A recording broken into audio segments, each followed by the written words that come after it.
নবীজি সাল্লাল্লাহু আলাইহি ওয়াসাল্লাম কি রাতে খাওয়া বাদ দিতে নিষেধ করেছেন এবং রাতে খাওয়া বাদ দিলে মানুষ বৃদ্ধ হয়ে যায়, এমন কোনো বক্তব্য নবীজি সাল্লাল্লাহু আলাইহি ওয়াসাল্লামের পক্ষ থেকে আছে কিনা? এটা হলো প্রশ্ন। একটা খুব ভাইরাল একটা রিলসে এই কথা বলা হচ্ছে। মানুষ দ্রুত বুড়া হয়ে যায়, কারণটা কি? আমার প্রিয় ভাই বন্ধুরা, আমাদের সমাজের অনেক মানুষ আছে যে বয়স কম, কিন্তু রাতের বেলা না খাওয়ার কারণে তাদের দিন দিন বয়স বেড়েই চলেছে। মানে তার বয়স হচ্ছে 30 বছর, দেখে মনে হয় 45 বছর। এই যে বিষয়টি, এর কারণ কি? রাতের বেলা না খেলে অবশ্যই আপনার বয়স বেড়ে যাবে অল্প দিনেই। আপনার চেহারা লাবণ্যতা নষ্ট হয়ে যাবে, আপনার চেহারা ভেঙে যাবে, মনে হবে যে আপনার বয়স অনেক বেড়ে গিয়েছে আমার প্রিয় ভাই বন্ধুরা। কারণ রাসূল কারীম সাল্লাল্লাহু আলাইহি ওয়াসাল্লাম জানিয়ে দিয়েছেন, কোন ব্যক্তি যদি রাতের বেলা না খায় তাহলে তার বয়স হঠাৎ করে যেই বয়সে আছে সে তার থেকে দেখতে আরো বেশি মনে হবে। ওই ব্যক্তিটি বিরুদ্ধা হয়ে যাবে। রাতের বেলার খাবার তার শরীরে অনেক বেশি কাজ করে। কিন্তু রাসূল আবার তো এই যে বক্তব্যটা যে রাতে না খেলে মানুষ বৃদ্ধ হয়ে যায় বা নবীজি সাল্লাল্লাহু আলাইহি ওয়াসাল্লাম রাতে খেতে বলেছেন, এটার কিছুটা সত্যতা আছে।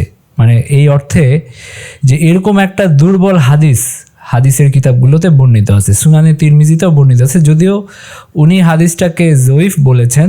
সেই হাদিসটা হলো যে নবীজি সাল্লাল্লাহু আলাইহি ওয়াসাল্লাম বলেছেন যে তোমরা যেন রাতে খাওয়া বাদ না দাও, মানে তোমরা একেবারে বাদ দিয়ে দিও না রাতে খাওয়া। এক মুঠ খেজুর হলেও খাও, মানে অল্প হলেও রাতে কিছু না কিছু খাও, না হলে এটা বার্ধক্য আসার কারণ হয়, মানে মানুষ তাড়াতাড়ি বুড়িয়ে যায়, এরকম একটা বক্তব্য হাদিসে আছে। যদিও হাদিসটা অনেক বেশি শক্তিশালী না, অনেকে এটাকে অত্যন্ত জয়ীফ বলেছেন, অনেকে বলেছেন যে এটা মাউজু হওয়ার সম্ভাবনা আছে এরকম বলেছেন। কিন্তু হাদিসটা একেবারে বানোয়াট, একেবারে মানে মাউজু এটা বলা যায় না, যেহেতু দুইজন সাহাবী থেকে হাদিসটা বর্ণিত হয়েছে দুর্বল সূত্রে হলেও, এবং দুই জায়গায় একই কথা বলা হচ্ছে, এবং তিরমিজের মতো কিতাবে হাদিসটা জায়গা পেয়েছে। তো সুতরাং এটাকে একেবারে উপেক্ষা করা বা একেবারে মানে অবাস্তব মনে করা, ভিত্তিহীন মনে করা ঠিক না।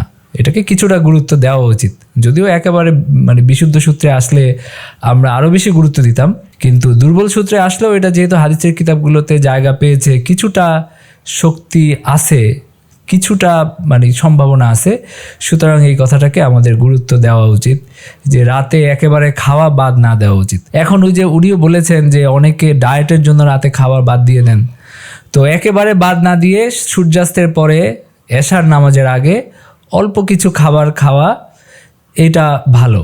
নবীজি সাল্লাল্লাহু আলাইহি ওয়াসাল্লামও খাবার খেতেন এশার নামাজের আগে বা পরে। যেমন একটা হাদিসে, সহিহ বুখারীর একটা হাদিসে এসেছে যে যদি খাবার উপস্থিত হয় তাহলে খেয়ে এশার নামাজ পড়ো।